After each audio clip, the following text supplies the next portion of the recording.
It was a late summer night, definitely past curfew, and I was hiding behind a large, twisted tree next to a dilapidated tombstone.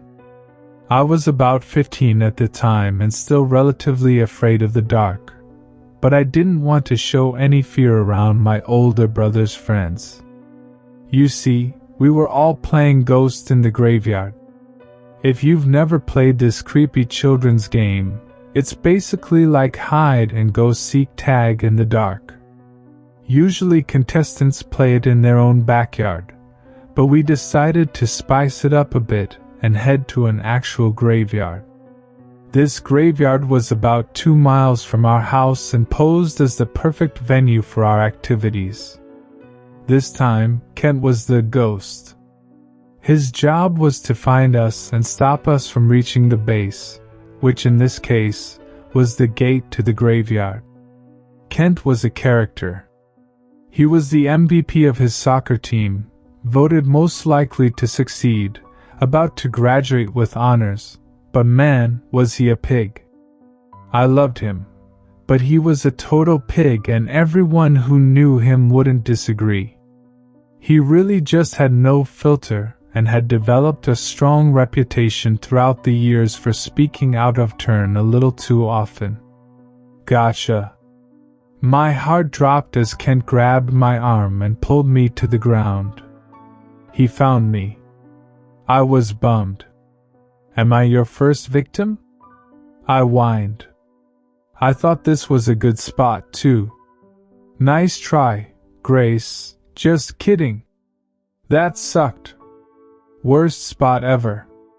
He laughed loudly. I was annoyed, but I could hear his friends snickering in the distance in their own shitty hiding spots. I giggled as he took off. 1, 2, Kent is coming for you. He terrorized in a melodic tone.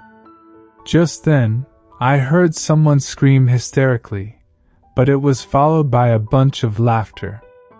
Kent was chasing after this goth girl that had come along.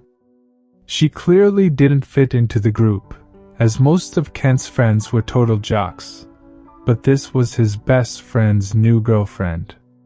Her name was Samara.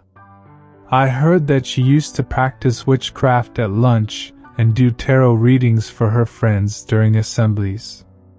As weird as that all was though, she seemed fairly sweet and happened to be the only one that actually acknowledged me when we arrived earlier that night.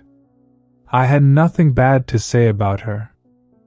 Finally, Kent tagged her, but not before yelling something so unnecessary that even my eyes widened. Promise not to perform a hex on me?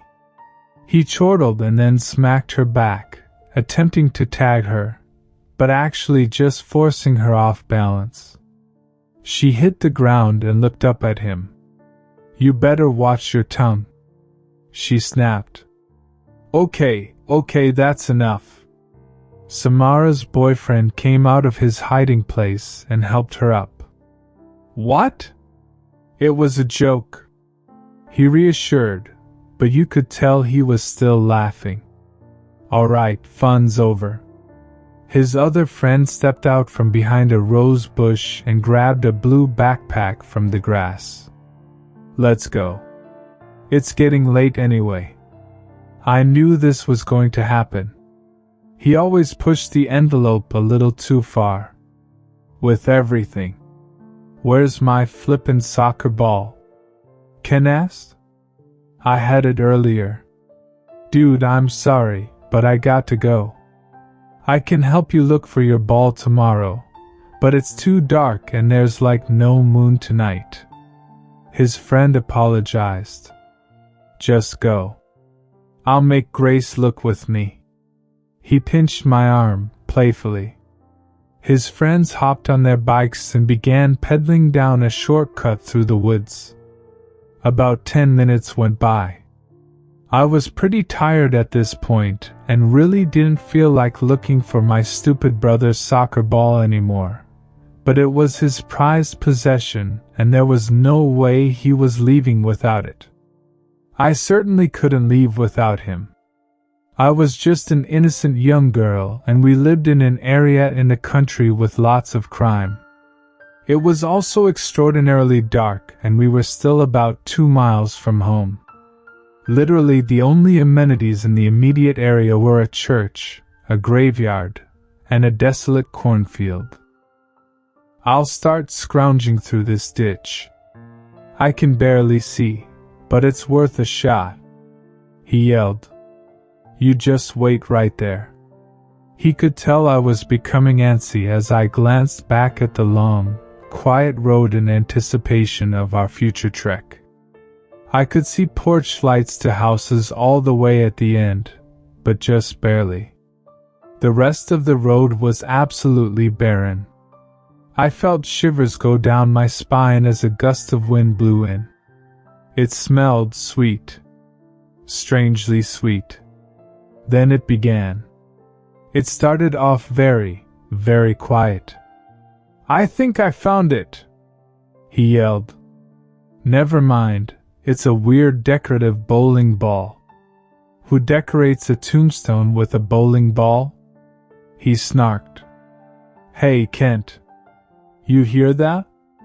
I yelled over the trench-like ditch. His head popped out. What? He shouted back, annoyed. You could tell he thought he was on the right track to finding that dumb soccer ball. What? He started gesturing with his hand for me to explain my disruption. Then, as if something had snapped in his spine, his gait straightened entirely. His posture was immaculate, his eyes dilated to the size of his irises, and he turned his head to face the sound he so obviously heard now. It was the sound of a very eerie, slow ice cream truck. It was tinkering its way down the asphalt directly towards us. Something felt very off. Why was there an ice cream truck out this late? Why was it driving this slowly past a graveyard? More importantly though, why was my brother walking towards it? This ice cream truck did not seem friendly, yet he seemed drawn to it like a moth to a flame.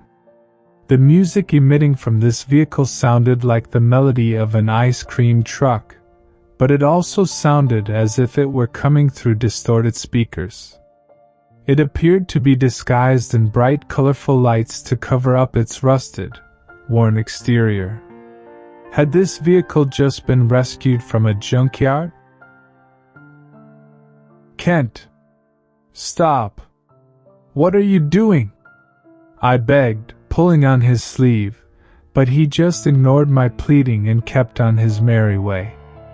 The ice cream truck finally came to a slow, screeching halt directly in front of the graveyard gate.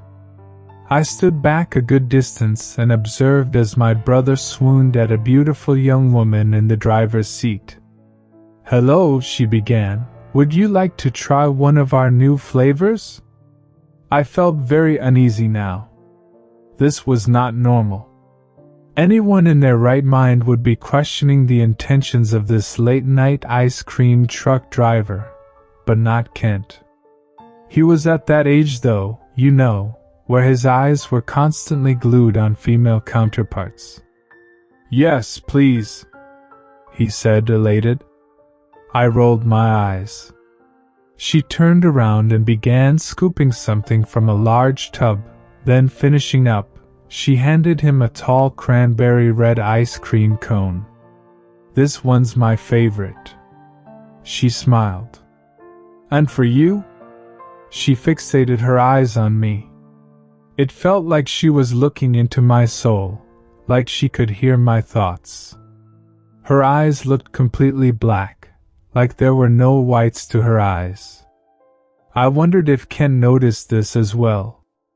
I stammered, I'm good, thanks. She backed away from the window of her truck and my brother yelled, How much do I owe you? That one's on the house. She smirked and put the truck in gear. She hit a button by the steering wheel and the music began playing very eerily again. She smiled and waved as she pulled away, but I noticed something strange in her smile. Her teeth almost appeared to be a golden brown, like little roasted mini marshmallows. I quickly shook off the discomfort and turned to my brother. "Well, you don't have your soccer ball, but you do have some weird random ice cream." I patted his back as he went in for his first lick. His tongue scraped up against the scoop of red ice cream. His eyes rolled back in his head, and immediately he began screaming. I didn't know what was going on. What? Are you okay?" I stammered, grabbing onto his arm. The ice cream seemed as if it had been sewn to his tongue. He began pulling the ice cream off of his tongue, gripping the cone tight, but it just wouldn't budge. At this point, I began panicking too. I glanced down the road in the distance, and found that the creepy ice cream truck from moments before had somehow completely disappeared. It wasn't driving fast and the road was a straightaway, so it was quite odd we couldn't even see it in the distance anymore. "Just relax. Everything's going to be okay," I reassured him. Then he looked at me with tears in his eyes and almost impulsively proceeded to rip the ice cream out of his mouth. Unfortunately, this plan didn't seem to be optimal, as with it came the whole top half of his tongue. "No!" I yelled, but it was too late. He had succeeded in removing the ice cream from his tongue, but blood was now dripping from his mouth. You could see the inside of his tongue stuck to this ball of red goo and could barely make out where the ice cream started and his tongue ended. I took a step back in shock. At this point, Kent's whole body went limp as he hit the grass. I tried to catch him, shaking in fear, but he was a very big guy. Questions and fears began filling my mind. Where did that truck driver go? Who was she and what did she feed my brother? Why was she out this late? I got down in the grass and began vigorously rubbing Kent's shoulders. "Wake up! Kent, please! I need you right now! Please be okay!" I begged, hysterically. I didn't give up though. Mustering the energy to pull his torso upright, I began patting his back, incessantly. I felt the blood from his lips dripping onto my collarbone as I was holding him, but I could barely see anything through my tears. Glancing around, I noticed the suspiciously red ice cream cone, but it was now melted all over the dirt path. "It's going to be okay," I mumbled through my weeps. "Just relax." Honestly, at this point, I think I was actually just trying to calm myself down. Finally, after about 5 minutes of sincerely devastating pleading, he came to. I was really losing hope there, to be honest, and was so relieved, I didn't even know what to do with myself. He looked up at me and tried to say something, then realized his tongue was still partially gone, and almost passed out again. I had to talk him through this moment. You could tell he wanted to sob, but it hurt too badly. "Come on. Let's go." I helped him up, but he kept his head down. Not only do I believe he was absolutely sickened by the hanging flesh in his mouth, but he also seemed emotionally defeated. We started our way down that long, black road to home. The porch lights in the distance were still bright with tiny lights. I could hear Kent whimpering between each step, but I desperately wanted to get home. It still felt unsafe, like something bizarre was out, waiting for us, watching for us. Just as we were passing the church, I began to hear the faint ringing of ice cream truck music again. My heart sank into my throat. We were still about a mile away from home. I swallowed deeply and looked at Kent. He looked at me and, in unison, we grabbed each other's hands and began sprinting down the road with no words exchanged. Bugs were buzzing past my ears as we made our way under a bright street lamp and zipped through a four-way intersection. I could hear the music following us, but we were both too afraid to look back. We hung a left and were now facing our old, little home. We barged our way inside, panting and covered in sweat, glanced at the clock, and noticed it was midnight. For some, getting back this late wouldn't matter too much, but for us, this was bad news bears and we knew it. I turned around and immediately locked the door. Ken peered through the blinds, looked at me, and shook his head, indicating they were gone. "Who is it?"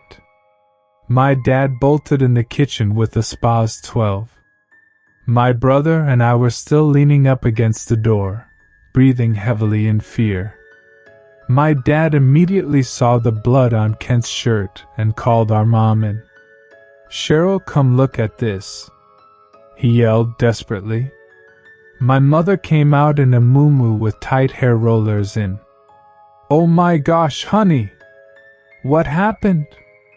she cried in fear.